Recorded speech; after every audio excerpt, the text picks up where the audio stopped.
इस वीडियो में मैं आपको स्टीव जॉब्स की दूसरी लाइफ स्टोरी सुनाऊंगा जो लव और लॉस के विषय में है।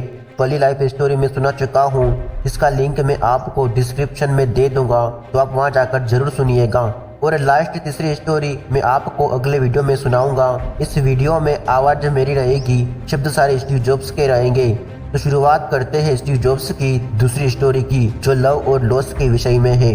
मैं सौभाग्यशाली था, जिस चीज से मैं प्यार करता था वो मुझे जल्द ही मिल गई और मैंने अपने पिता के गैरेज से एप्पल शुरू की। तब मैं 20 वर्ष का था। हमने बहुत मेहनत की और 10 साल में एप्पल 2 लोगों से बढ़कर 2 बिलियन और 4000 लोगों की कंपनी हो गई।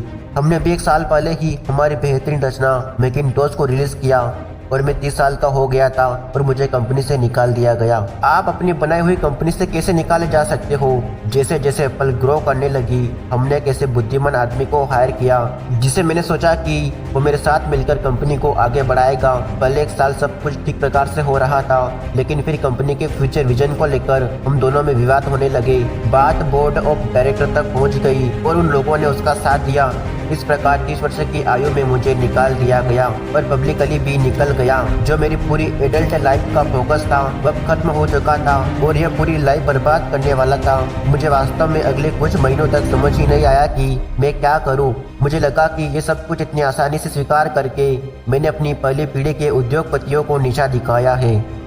मैं डेविड पैकर्ड और बॉब नाइके से मिला और सब कुछ ऐसे हो जाने पर उनसे माफी मांगी। मैं एक बहुत बड़ा पब्लिक फेलियर था। एक बार तो मैंने वैली छोड़कर जाने की भी सोची, पर धीरे धीरे मुझे एहसास हुआ कि मैं जो काम करता हूँ उसके लिए मैं अभी भी उत्साहित हूँ। एप्पल में जो कुछ हुआ उसकी वजह से मेरे पैशन में थोड़ी सी भी कमी नहीं हुई। मुझे अस्वीकार कर दिया गया था, फिर भी अब भी अपने काम से प्यार करता हूँ, इसलिए मैंने एक बार फिर से शुरुआत करने की सोची। मैं तब यह नहीं देख पाया था किंतु अब मुझे लगता है कि एप्पल से निकाले जाने से अच्छा मेरे साथ हो ही नहीं सकता। सफल होने का बोझ अब बिगिनर होने के हल्केपन में बदल चुका था। मैं एक बार फिर से स्वयं को बहुत हल्का महसूस कर रहा था। इस आजादी की वजह से मैं अपने जीवन की सबसे क्रिएटिव पीरियड में जा सका। अगले 5 साल में मैंने एक कंपनी नेक्स्ट और दूसरी कंपनी पिक्सर शुरू की और इसी दौरान मैं एक बहुत ही अद्भुत महिला से मिला जो आगे चलकर मेरी पत्नी बनी।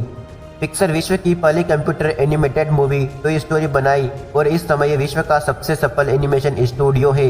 एप्पल ने अप्रत्याशित कदम उठाते हुए नेक्स्ट को खरीद लिया और मैं एप्पल में फिर से चला गया।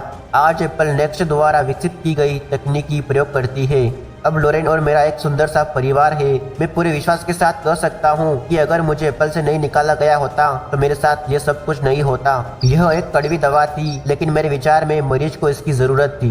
कभी कभी जिंदगी आपको इसी तरह ठोकर मारती है। अपना विश्वास मत खोइए। मैं विश्वास के साथ कह सकता हूँ कि मैं सिर्फ इसलिए आगे बढ़ता गया क्योंकि मैं अपने काम से प्यार करता था।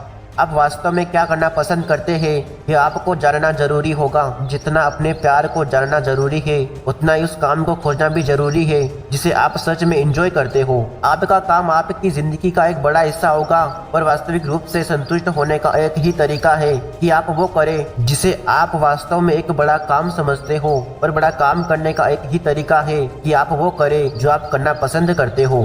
यदि आपको अभी तक वो काम नहीं मिला है तो आप रुकिए मत, उसे खोजते रहिए। जैसा कि दिल से जुड़ी हर एक चीज में होता है, वो जब आपको मिलेगी तब आपको पता चल जाएगा। और जैसा कि किसी अच्छी रिलेशनशिप में होता है, समय के साथ साथ और भी अच्छी होती जाएगी। इसलिए खोजते रहिए, रुकिए मत। फिर मिलेंगे अगली स्टोरी में। तब तक के लिए जय हिंद, जय भारत।